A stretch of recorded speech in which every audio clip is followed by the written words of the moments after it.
istimna'i shine mutum ya wasa da al'auransa har ya fidda maniyi. Wala duk wanda ya faɗi wannan ya sani yana cikin hadari. Kai ne kake jawo jarabanka har kana yi, kuma ina tabbatar maka sai ka yi nadama a ƙarshen rayuwarka.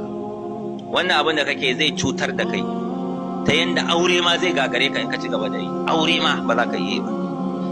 Akwai wanda ya mini waya daga wani gari, wallahi malam yace yayi jami'a ne shekara 4. Shekara 4 nan kullum sai yayi. Yace yanzu wani farin ruwa ne yake fito masa a gabansa, wallahi babu dama yayi aure. Farin ruwan aka yake fitowa, shine yake neman addu'a. Nace wani magani kake amfani da shi? Yace an ce mu dinga shan maganin sanyi. Yace nayi amma abun ya gagara. Aure ma yanzu bai isa yayi ba. To idan ka ci gaba da yi haka zaka lalata al'auranka, ka lalata lafiyanka, ka zo kana sulusul mani, wani maciccin mani ya dinga zubo maka, baka isa kai aure ba. Ko kai aure dole ka saki mata, kuma ka haramta wa kanka jin daɗi.